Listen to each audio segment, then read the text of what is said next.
Hello, ladies and gentlemen, and welcome to the next edition of the Road Trip Rundown. Andy, this time we're going to be going through my top 10 steel coasters I am anticipating on our Europe 2019 trip. If you're watching this right now, Andy, the plan for you is to actually post these shows while I'm over there, sort of as a preface. So if you're following me on Facebook or Instagram, social media, you've probably seen plenty of pictures, I'm sure, of some of the parks we've been to already. We already went through and did my top 5 wood coasters in the last episode and did sort of a detailed rundown of all the parks we'll be going to in what order and some of the rides that are at each of those parks. Today we're going to do top 10 steel, and we're doing a top 10 for the first time ever on the Road Trip Rundown because there's just so many to be considered here. I mean, we have nearly 100 coasters on the docket now. We've sort of looked at some of the non-coaster rides because there are a lot of significant dark rides and whatnot that we hope to ride as well. So we might be skipping out on some of the smaller coasters and some of the kiddie coasters in favor of some of the heavily themed dark rides at some of the parks. But we still got a nice chunk of steel coasters. I actually wrote down 17 or 18 to be considered for the top 10, and then had to narrow it down from there. I had at least one from almost every park, and I had 2 and in some cases 3 under consideration from some of the better known parks. So we're not going to do the detailed rundown here. I'm just going to quickly rattle off all the parks we're going to in quick succession. So we're going to Tato Park, Wallaby Holland, Haida Park, Hanscha Park, Kranger Kermes Fair, Movie Park Germany, Efteling, Toverland, Babylon Land, Wallaby Belgium, Phantasialand, Holiday Park, Tripsdrill, and finishing up at Europa Park. So that's the lineup of the parks we're going to. So all of the steel coasters and all of those parks are under consideration here. So let's jump right into it with number 10. And at number 10, and this might be a surprise at the end of the show when you see some of the rides that I left out just outside top 10. But number 10, I'm going with Fury, which is the brand new Gerstlauer launched Eurofighter, or Infinity Coaster, that just opened a few weeks ago at Babylon Land.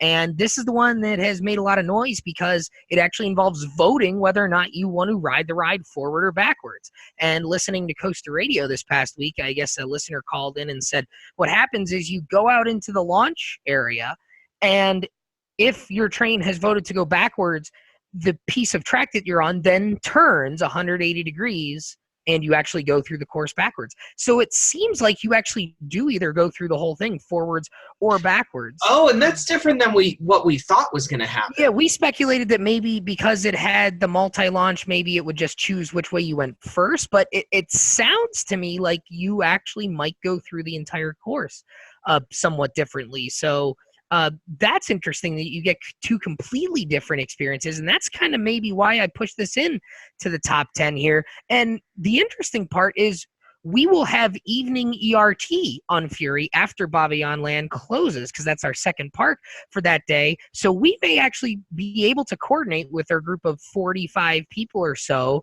If people want to go forwards and then want to try backwards, we might be able to sort of organize trains that want to go forwards and backwards so that we can get both experiences. So that's kind of interesting. Riding it during general public operating hours, boy, that would be kind of interesting if you really, really don't want to go backwards or something. That's kind of an interesting, sort of an interesting factor. So are you going to count it as 2 credits then? I don't know. That's a good question. Because I do tend to count like Batman forwards and Batman backwards separately. I have done that. So some people do, some people don't. I think it's probably 50-50 in the people that I talk to. Well, the 50% that do are idiots. So there you go. Well, okay. So maybe I don't know. This is a tough one. We'll see. I guess I'll decide when I get there. But that's one that I probably wouldn't have had in my top 10. But then finding that out that it seems like you can do the whole thing forwards or the whole thing backwards might have been a deciding factor. That's a really cool. That ride looks like it's even without that gimmick. That ride looks like it could be pretty solid. The theming on it looks real good. So that's one of those rides that you kind of have to ride to get a good feel, but having that gimmick on it, I can see why it's much more anticipated than otherwise. Yeah, and I mean, looking at pictures here in RCDV too, it looks really cool. It looks like it's got some fun elements, a little bit of a little bit of what Monster Yeah, is in there a little bit. So absolutely. that that will be interesting. Um, I'm reading on RCDB. There will be times where it runs forward only to accommodate people who only want to ride forwards. So that's kind of interesting too. That they're going to have certain time periods where it will only go forward. That's strange, but that's kind of interesting. Yeah. Yeah. Moving up to number 9, jumping to Phantasialand, and I'm going with the Black Mamba.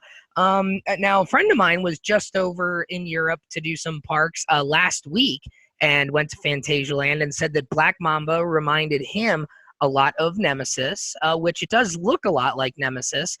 It is a slightly on the newer side, so a lot of people say it's not quite as intense as a ride like Nemesis, but it's got a lot of the near misses, has a lot of underground or subgrade elements to it.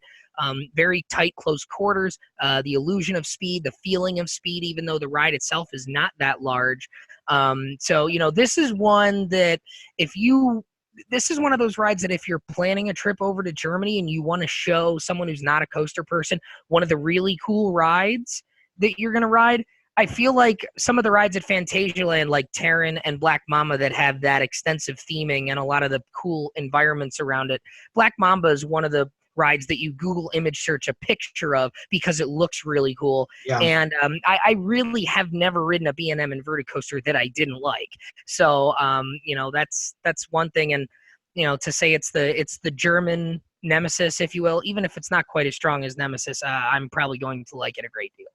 Well, and that's one that I've always targeted, like on this trip. That's one that's always intrigued me, because I think it looks really good. I think, like you said, the theming looks real good. That whole park is maybe a park, maybe my most anticipated park or most wanted park to get to overall. Because and you can say what you want about it, but there's varying reports of people who come back, and it's the Phantasialand versus Europa debate. But Phantasialand just looks like a far superior, at least ride-wise, a far superior park than Europa does. Yeah, and that seemed to be the impression that I got from my friend Andy. He said that Europa Park is definitely the better park. It's much cleaner. Because Europa Park's kind of out in the middle of nowhere. It's much cleaner. It's much better run. Phantasialand is very close to the city. It gets very much a Six Flags type crowd where it gets a lot of teenagers and a lot of city people. So he said Phantasialand is actually on the fairly dirty side generally, because the clientele is not very neat and tidy, if you will. But the rides, he said, are still fantastic. So, it'll be interesting to kind of experience that firsthand because the theming at Phantasialand looks outstanding and the rides look pretty good to boot. And we're not done with rides from Phantasialand here on this countdown. I'm sure we're not. So moving on to number 8, I'm going to stay in the B&M corner here.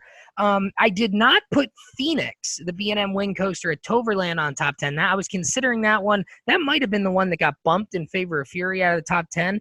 But coming in at number 8, I'm putting Flug der Dämonen, which is the B&M Wing Coaster at Heide Park in Germany. That'll be one of the parks that we're doing on our own. If you're searching along with me on RCDB, type in Flug, Flug, space DER, and you'll find it there. This is a very unique looking B&M wing coaster. Again, looks to have some pretty good theming, has some nice looking fly-throughs, has the wing over first drop, immediately followed by an airtime hill, which is kind of cool. And towards the end of the ride has this really, really weird looking double inversion element, which is called the demonic knot. It kind of looks like, I don't even know how to describe it. It's sort of like a 0G roll that goes into a helix and then into a dive loop after that. It's this really weird looking thing. It's almost like a dive loop immediately followed by an Immelman, and then they're both tilted on their side. So I don't know if you imagine the inclined loop that's on the bigger B&M stand-up coasters like Riddler's Revenge, Green Lantern, and Rougarou, obviously. Uh-huh. And instead of making it a vertical loop, you made it a dive loop followed by an Immelman, and it was tilted like that. It kind of looks like that, and it consists of 2 inversions. That's sort of like the finale element on this ride. Has some near misses, has some fly throughs as well. So looks really, really cool, and certainly one of the most unique wing coasters, at least in terms of pictures. Yeah, that should be good. I guess the question is, all the newer ones, the vests don't lock, so that that would help a lot on, I think, a lot of those elements. I think that's going to be a big deal.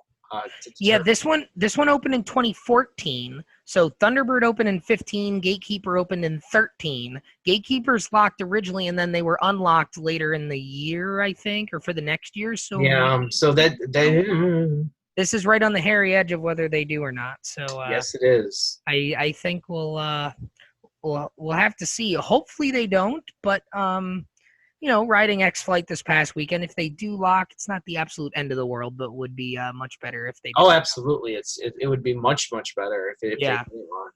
Yeah, definitely, especially with all the rolls or 0G roll, this demonic knot, the airtime hill, the overdrop. Certainly would be a lot of opportunity to take advantage of non-locking vests. So we'll cross our fingers for that. Gonna go with a third B&M in a row here.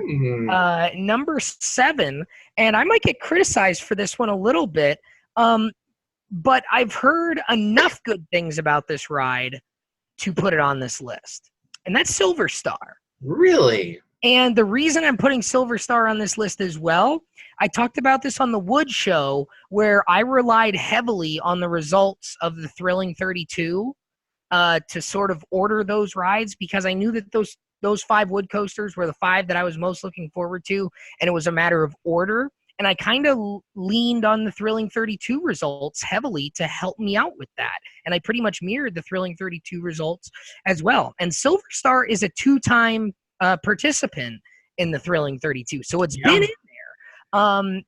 And we, again, Silver Star was in there. Was it in there this year? I think it was in there this year. Or was it the year before? Is the year? I don't think it was in this year. All the B&Ms dropped out this year. Yeah, because like rides like Nitro, Apollo's Chariot, Diamondback, Intimidator, I think all of those had dropped out of the 32, and Silver Star has been ahead of a few of those in recent years. So now it kind of depends on voting pool. I don't know how much crossover there is there, but Silver Star has done well enough in the Thrilling 32 that I'm going to give it the benefit of the doubt. That maybe it's not as high in some of the other polls because of lower ridership. In our poll, where we sort of equalize that, it seems to be right in that same mix as like a Diamondback or an Intimidator. So if that's the case, then I don't see any reason why it shouldn't be on a top 10 most anticipated list, because those rides are in the 20s, 30s for me. So that's pretty good. I'm gonna be honest with you. If for everything I've heard, if Silver Star ends up being in your top 10, I'm gonna be kind of disappointed by your overall trip. Just because like Silver Star, I feel that you can get almost anywhere here in America, and it's still a good ride, but I'm hoping that you can find 10 more unique things at your ride. Well, we're not going by unique here. I've got some unique rides, but I mean, if Silver Star is on par with even some of the weaker B&M hypercoasters, I mean, it's probably going to be one of I don't know. I would think that it's probably, I mean, Fury, if I were to compare Fury to Monster, I don't think that Fury will be quite as good as Monster, but Monster's in, my, right around the 30 mark, which is right around where I have like Diamondback and Intimidator and some of those rides. So if that's the case, then I think there's an argument for them to be comparable. Yeah, maybe, and we'll see. Moving to number 6, we'll stay at the park, at Europa Park there, and go across the park, and I'll go with Blue Fire Mega Coaster. And again, this was sort of a debate here. Do I go Silver Star or Blue Fire? Because we hear, and now having experienced Copperhead Strike, that the launches are not the best part of the mock launch coasters. It seems to be everything after that. So I was kind of channeling the Copperhead Strike versus Intimidator debate when I was making this decision. And I still think I prefer Intimidator very slightly to Copperhead Strike. However, I'm putting Blue Fire up here again, leaning on the Thrilling 32. Historically, Blue Fire has been in the Thrilling 32 more often. It has ranked higher than Silver Star most, if not all, years. They've both been eligible. So again, I'm leaning on the voters of the Thrilling 32 here to help me make that decision to put Blue Fire a step above Silver Star on this one. I would hope it is. And plus, we've listened to the impartial Brian Bass talk about Blue Fire forever. Like, I'm finally going to Blue Fire does have that dark ride section prior to the first launch, so that has to add a little bit of something. No, it's a dark ride about natural gas production. Who cares? It's a glorified advertisement. No, but I mean, still, I mean, and a launch You're in like putting general. me on like Maverick and having me have to watch a Meyer commercial in the middle of the ride when you launch out. Like, stop. Well, I mean, if the big vertical loop on Blue Fire is similar to Copperhead's, where it's got a little bit of hang time, it's got a few good airtime hills, has the barrel roll at the end, has the Maverick twisted horseshoe roll. I mean, Blue Fire has some good elements that have the makings of a good ride. So I think it's just a matter of execution, really. But I am going to anticipate Blue Fire just a little bit higher than Superstar here. So now we're going to get into the top 5. And after I talk about number 5 here, the top 4, I think it was pretty obvious what the top 4 were going to be. It was a matter of order, and that became very difficult. Number 5, I'm going with Olympia Looping. And number 1, because of how highly sought after it is, the fact that it's a little bit of a surprise. We only found out like a month or so ago that it was going to be there and kind of had the plans in place to go ride it. So we are going to ride Olympia Looping, save unforeseen circumstances with them not running or something like that. But generally, I've heard very good things about Olympia Looping. I've heard 1 or 2 people say it wasn't their favorite, but generally those people who have said it's not their favorite are not people. They're not opinion. They're opinions of people that I tend to not agree with. I've heard from people that I do trust that it's vastly overrated. That it's nostalgic. It's your classic Schwarzkopf. I've heard from a few people that I do have very similar opinions to, that the one in Canada, not anything to write home about, but Olympia Looping was far superior. I've heard the exact opposite. I've heard that the one in Canada is the better of the two, and that Olympia Looping is the one that's overrated. I've even heard that maybe Colossus the Fire Dragon is better than Olympia Looping, or at least very similar to it out at Lagoon. Well, and again, this is one that it's very hard, because I only know a handful of people who have ridden this. I know quite a few people who have been over to Europe. So I've got, quite a few people who I've heard opinions on these rides for, but because this is the traveling ride, it's very, very difficult to ride. But Danny, that's classic enthusiast for you, that if it's difficult to find, it's got to be great. Well, right. That's exactly it. So I don't know. This is certainly one that has potential to be as good as number 4 or 5. It has potential to not even be anywhere close to the top 10, really. We'll find out in a couple weeks, but I'm putting it here. I'm putting it here because even if it's just okay, it's significant to go ride it. Now we'll see if it's in a top 10 list. But it will definitely be a neat one to check off the list here. I'm not going to disagree with you on that. I'm going to disagree with you on where it's ultimately going to rank on your overall rankings. I think it's going to be a fun experience. I don't think it's going to be an amazing ride that's going to be like top 10 worthy. Like, come on. No, well, maybe not top 10 overall, definitely not. But top 10 on the trip, maybe. Where do you rank Mindbender? From over Georgia? Yeah. 40s. I don't think Olympia looping is going to be better than Mindbender. Well, and see, the thing is, Mindbender does have some airtime, which Olympia looping doesn't. It's all about the positive G's and the loops and the helixes. So I don't know. To me, Olympia looping, I would expect something more along the lines of a Tennessee Tornado, because Tennessee Tornado is much more about the positive G's in the inversions. It does have the big drop. But that's kind of more along the lines of what I'd be expecting. Longer ride, obviously. Wow. So Europe really has no good roller coasters, is what you're saying. If number 5 is Tennessee Tornado. That's not what I said. You just said number 5 is Tennessee Tornado. No, I didn't. I said I would be expecting something more along those lines than Mindbender. I like Tennessee Tornado better than Mindbender for what it's worth. So. Number 5, Tennessee Tornado. Okay, number 4. All right. Number 4, Goliath.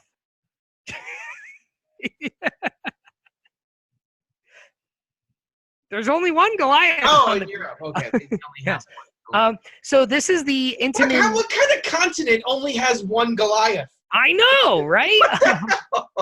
This is the Intamin mini hyper at Wallaby Holland. If you're familiar with the Roller Coaster Tycoon 2 games where it had the Six Flags parks in there, you will know this as the green Goliath.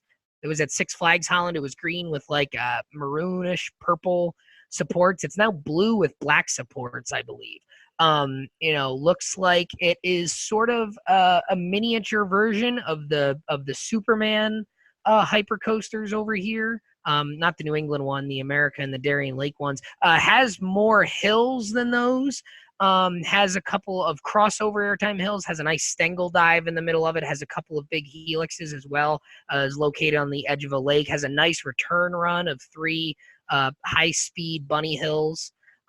So this is one of those rides that again, leaning on the Thrilling 32 here, was in the Thrilling 32 2 years ago when was just outside the Thrilling 32 this past year. So in recent years, when it's had enough riders to qualify, has done fairly well in the poll here. So I'm kind of leaning on that again. What's interesting is everything you just said doesn't matter one bit, because the most important piece of information you did not give us, and that is, what restraints does this ride have? Yes. So this is sort of an interesting case here. Okay, and here's why. So if you look at the trains on this, they are the 2nd generation trains, like Bizarro at New England, but they have the Millennium Force seats and T-bars. So you could be in for something here. Yes. So they do not have they have the wider front. I'm actually looking at a really good picture. They have like the King to Ka front almost, right? No, it's the Six Flags New England front. Oh, okay. Is that front. So Millennium Force sort of has the nice curved front. Yeah. Where it has the 2 holes for the wheel bogies. Yeah. And King to Ka doesn't even have the holes for the wheel bogies because the shell's bigger. Yeah. Bizarro or Superman at New England has the flat front, and it's a little fatter. It's not as nicely curved. It's sort of more squarish, but it still has the holes for the wheel bogies. So it's got the Superman at New England fiberglass shell and chassis, but it has the seats and the T-bars of Millennium Force. And that's what matters right there. So. Yes, and those are much more comfortable than the Bizarro trains, the Superman trains. So that's good news here. Yeah. And hopefully allows us to kind of just put the lap bar wherever we want. It's got this nice big drop into a nice airtime hill. It's 154 feet high, top speed 66 miles an hour. So it's sort of like an Intamin hyper. Shouldn't you be talking in kilometers per hour and how many stones it weighs? Like, no, we're not doing that. It really is sort of an Intamin hyper coaster that hasn't eaten all its Wheaties. So it's got a nice airtime hill right after that first drop, and then has another hill, which is the Stangle Dive, does a nice low to the ground helix after that as a crossover hill, another 360 helix, and then goes into its return run of 3 small high-speed airtime hills. Which should be a lot of fun with those restraints. Yeah, definitely. So, Superman at Six Flags New England has a couple of small airtime hills at the end. They're taken rather leisurely, and with the restraints that are not as comfortable. So take those hills with some more speed, have more comfortable restraints. That could be a recipe for a very, very fun ride. And again, we're in that top 4 now where it was very, very difficult for me to kind of decide on order. So I settled with Goliath at number 4. Okay. So moving on to number 3, and this may or may not surprise you. Number 3, I'm going with Taron. And I honestly do not believe that will be the best ride that I ride over there. I cannot picture myself coming away saying that is the best ride that I will ride over there. I just don't envision. Every point of view you watch looks like it has speed issues. I'm not saying big speed issues. I'm saying, obviously, we're going to make the comparison to Maverick here. That you have to make the comparison to Maverick because that's what this ride is most closely affiliated to. So we have to compare with Maverick. And every single point of view you watch, it doesn't look like the speed is there. It looks like a really fun ride. It's long. It's got some cool overpasses. It's got some cool, inversions. Does it have inversions? Yeah, right. Taron, no. Taron does not have inversions. So like that's going to be the one difference than Maverick is Maverick slows down for those inversions, almost done like the horseshoe roll done perfectly. So this has got to be all speed. And it doesn't seem like it has that speed on every point of view I've seen. And they mounted the camera right basically on top of the track in a lot of the POVs. And I'm still not getting that sense of speed. And I remember there was a big deal about the trains because they're different because Phantasialand wanted trains that were easier to get in and out of than their, the Fahrenheit and the Mavericks and the Storm Runner trains.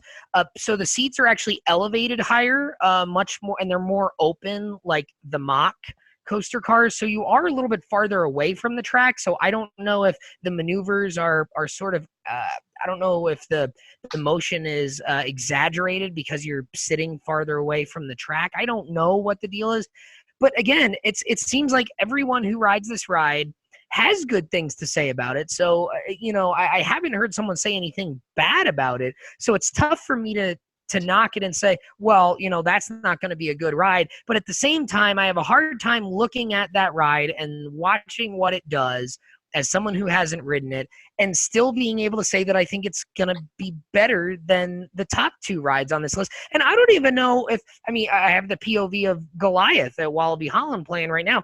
I don't know if I'm going to I think it might be difficult to be better than Goliath. I mean, there's a lot of good things that Goliath has to offer. So I don't know. Taron might be the most I'm going to get. Yeah, that's going to be real interesting to see because, I think you're going to like the ride. I think it's going to be a really good ride. We're now talking about, is this ride going to be in your top 10 overall?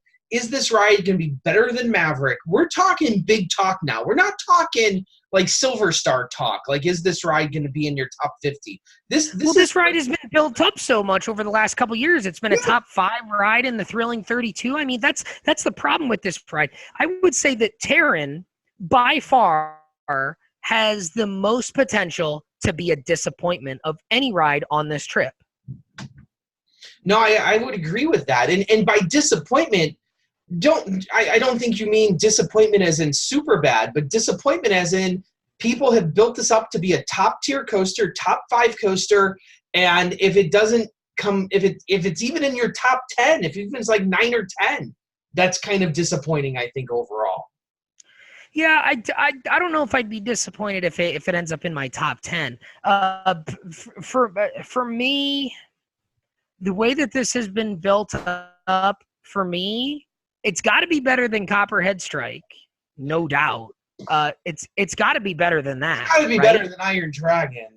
And it looks like it should be. It's much longer. But for me, I kind of really need this ride to be 15, 20. I think it needs to be somewhere in that range to kind of live up to the hype that it's been given.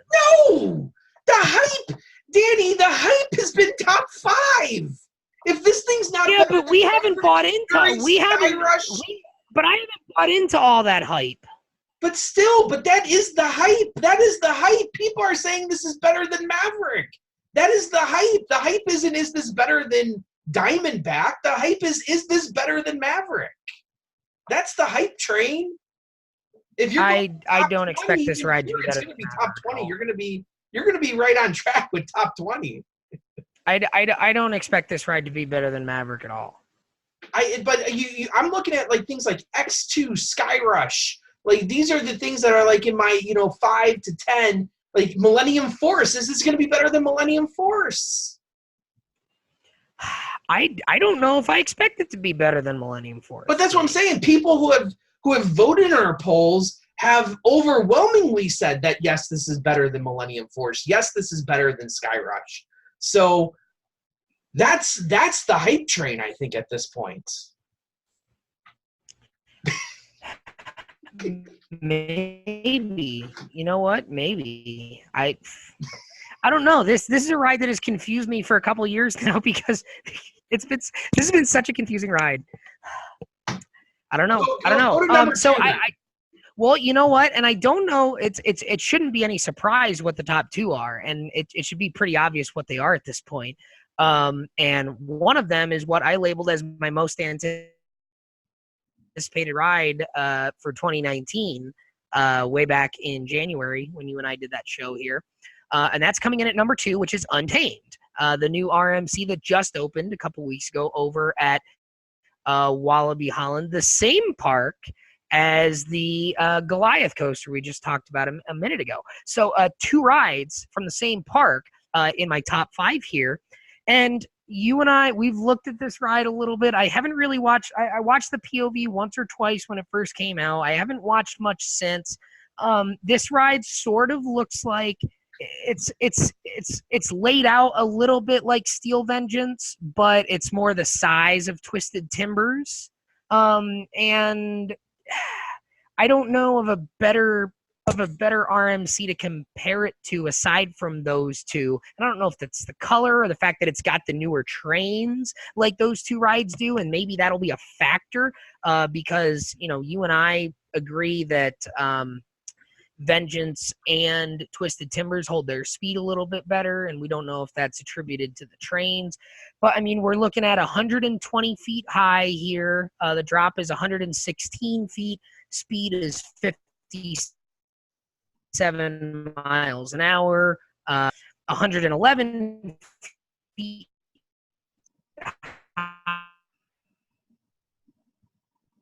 So Sled and Twisted Timbers, slightly faster, slightly longer by about 250 feet. 14 air, more inversions. It's got this unique element after the first drop that's sort of like what Steel Vengeance does, where it rolls one way and kind of gets halfway around and then comes back the other way, and it counts as 2 inversions.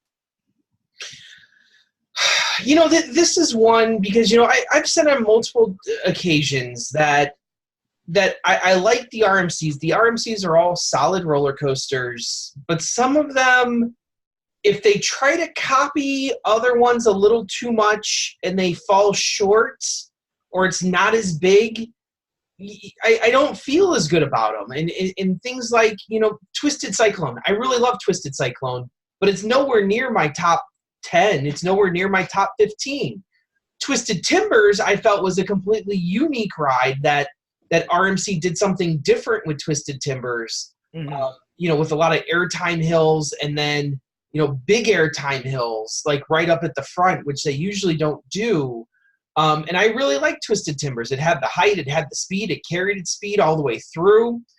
I'm a little skeptical about Untamed as well because I feel like like you said, it seems like a love child between Steel Vengeance and Twisted Timbers, and I don't know if that's a good match.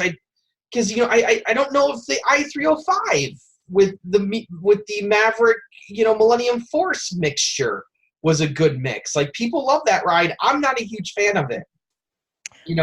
And this one seems to borrow different elements from a lot of different RMCs. So it sort of has this Wicked Cyclone's first inversion is sort of that thing where it goes over part of the way and kind of goes past 180 and then twists back. And then it's got a pretty large airtime hill that's off camber, which is sort of similar to what Steel Vengeance has there. It has sort of the barrel roll into a turnaround sweeping drop, much like what Joker has. It's like the RMC All-Star coaster. Sort of. It's, and then it comes out of that and it sort of does the sideways bank. I'm trying to think. Iron Rattler does that up on the quarry wall, where it's coming out of a turn one way and then quickly throws you 90 degrees the other way. It has the double up that Vengeance has after it has the double up, double down, or Vengeance just has a big drop after that, right? Or does it? Yeah, so it's got that. It's got sort of wall, and then at the very end, it has a honest to goodness low to the ground barrel roll. Wicked Cyclone has a couple of those. Twisted Timbers has one of those at the very end of the ride. It's very low to the ground. So it sort of marries some different elements that have only occurred on one or two. Like, each of those elements that I just talked about have really only been used once, maybe twice before each. And it sort of marries all those things together into one ride. So it's not really too similar to any of the others, but it's got one or two pieces from a lot of them. And generally, I don't know if you could say it's borrowing things that's the best element from each of those, but it's taking sort of a compilation of maybe the second or third best element from all those others and throwing it into one, which may not be a bad formula for success. I mean, you can't physically take the best element from every RMC and put it onto one, because most of the best elements are really big ones, right? The best element on Storm Chaser is arguably that second hill. The best element on Steel Vengeance is pretty much the whole thing. Twisted Timbers, the best element is probably those three consecutive airtime hills after the first turnaround.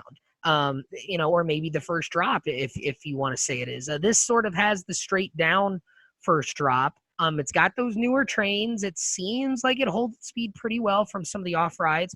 So I don't know.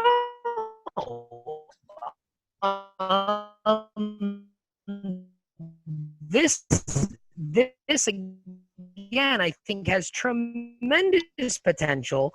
And again, I put this as my number one most anticipated ride. A good ride, not an amazing ride, not a top 10 ride. Yeah. Rode Max Force last week. It's fine.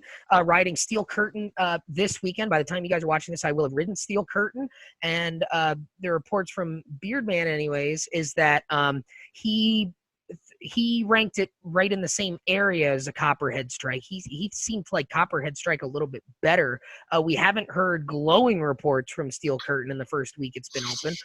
Yukon Striker, we know what to expect with that. Yeah. So, I mean, this for me was the obvious choice for my most anticipated 2019 ride, and I would be disappointed if it's not my favorite 2019. Yeah, it'll be interesting to see. And it's number 2 here. Yeah, it'd be ultimately interesting to see what you rank this year, because like for all the reasons you said, man, like that's gonna be tough. It's gonna be real interesting to see how you have Taron and this one at the end of the day. However, I do think obviously your number one is pretty obvious here. I do think you're probably gonna have a pretty solid number one, and I, from all reports I've heard, this one is probably going to be the best one on your trip. Yeah, I mean, we've And again, I'm going back to a little bit of the thrilling 32 here, and I'm going to the sure thing, right? I mean, Untamed is a new ride. Taron is a fairly new ride. People like to really build up those new rides, right? Yeah. Expedition GeForce has been around forever. Yeah. According to the Golden Tickets, it's a top 5 steel coaster in the world. According to the Thrilling 32, it's been a top 5 steel coaster in the world. It won one year. It's been number 2 or number 3 the last couple years here. You know, everyone who goes to ride that ride say that it's one of the best steel coasters in the world, and arguably the best steel coaster in Europe. For many, many years was sort of the undisputed best steel coaster in Europe. Again, I'm going with the Thrilling 32 new ride as my number 1 for this entire trip. So I'm going to trust the Thrilling 32. I'm going to trust all those other polls that say Expedition GeForce is one of the best steel car one here. And again, this is one of the rides that have seen the POV many, many times. You know, it's not quite 200 feet tall. I don't know what the exact stat is here. I'll bring it up. 174 feet or so. It's got that crazy first drop, a lot of big airtime hills, nice finale with 3 or 4 airtime hills there, a couple of nice overbanks, sort of mixes a little bit of Superman at New England, Millennium Force a little bit, in something that's a little bit smaller. Well, and that's what I've always felt, is that if you watch Expedition GeForce, you get a whole lot of Bizarro / Superman in there, because it has the good restraints, and it has that crazy first drop. I think it's going to be slightly better than Bizarro Superman. Hopefully, it's better than Millennium Force. Millennium Force is a top 10 coaster for me. So hopefully it's better than that. And by all indications here from every single poll you can look at, it's definitely a top 5 poll consensus wise. And I think it's going to be one that you're going to like. Intamin has a track record of producing really good roller coasters. And this is one I've heard from multiple people that I trust that have gone over there. They're like, no, Expedition GeForce is legit. It's the real deal. Is it going to be better than Fury? I don't know. Is it going to be better than Maverick? I don't know. Is it going to be better than Steel Vengeance? Probably not.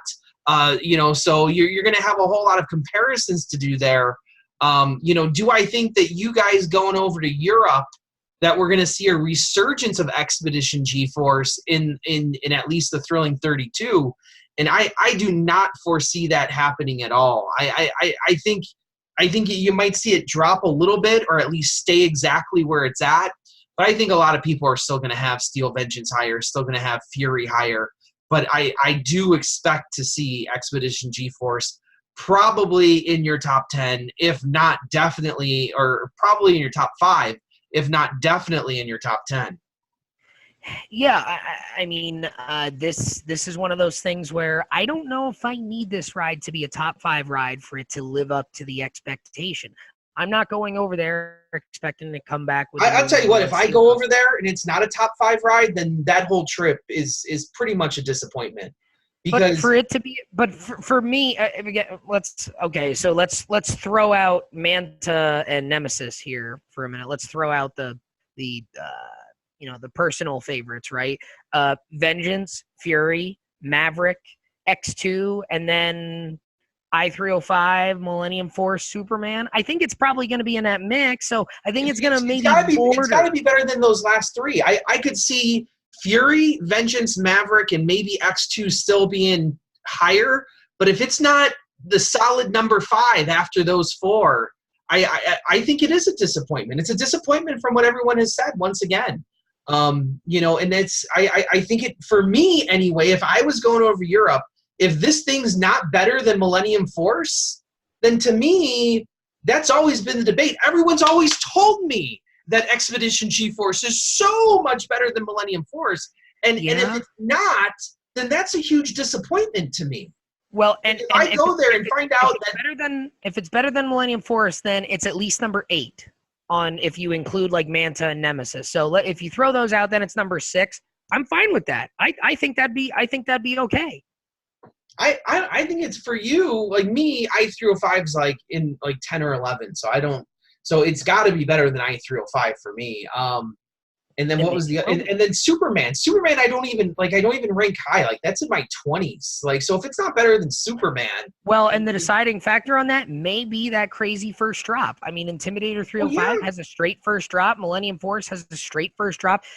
Expedition G-Force has this crazy, gnarly 90-degree first drop. That may be enough to sort of just make it unique enough and different enough to add that little extra something that pushes it over the edge. And I don't want to influence you here, but if you go to a brand new continent and can't find a single coaster that fits into your top 5, that doesn't say much about that continent to me. Like, really?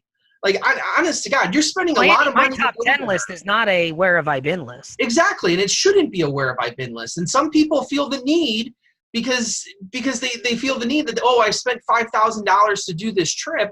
I feel the need to, plaster, coasters all over my top 10 from this continent.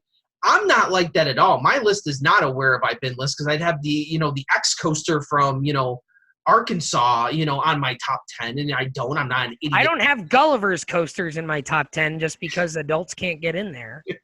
It's silliness what people do nowadays, pure silliness. But if legitimately you don't find a top 5 coaster there, like I'll be honest, I may put off that trip for a while because if you can't find a top 5 coaster, I certainly am not. Well, yeah, and we'll see. I mean, just looking at my list here, it really seems like there's potential to have 1 or maybe 2 coasters in my top 10 at the end of this trip, potentially. But I think there's potential to have at least those top 4 there bopping around in the top 25 because right there on the edge of right outside my top 25 is, Diamondback, Intimidator, Smiler, Twisted Colossus are sort of in there. I think these top 4 rides that we talked about could potentially be better than those rides. So if that's the case, then to get 4 rides in the top 25, I think I would sign for that. I think I would be rather pleased with that, especially if 2 of them were in the top 10, maybe 1 top 5. Well, we will see when you come back. So hopefully you enjoy your trip over to Europe, and we'll have the recap, the final tally here coming up in a few days, maybe weeks. We'll see how fast it goes here. But we will have the final tally and the final verdict given to us by one Danny Miller, who will give us also his overall rankings because this, England I didn't care as much. But there's some coasters here that a lot of people talk big games about. Yeah. I want to know a final ranking, when we're on the next show. So you better be when you're on that bus with all those fools, you better be thinking about those rankings. you want to know where each of them come in my rankings, or you want me to combine the wood and steel, or you want where they actually place? Well, you can do whatever you want. I'd take either at that point. So. Oh, okay. Well, then maybe we'll have to throw up my my top however many on the screen and sort of watch them as they drop in there. Yeah. So as always, I'm Andrew Barczyk from Chicago, Illinois. I'm Danny Miller, somewhere over in Europe while you're watching this. Right on, Ride Warriors. Thanks, guys. See you next time.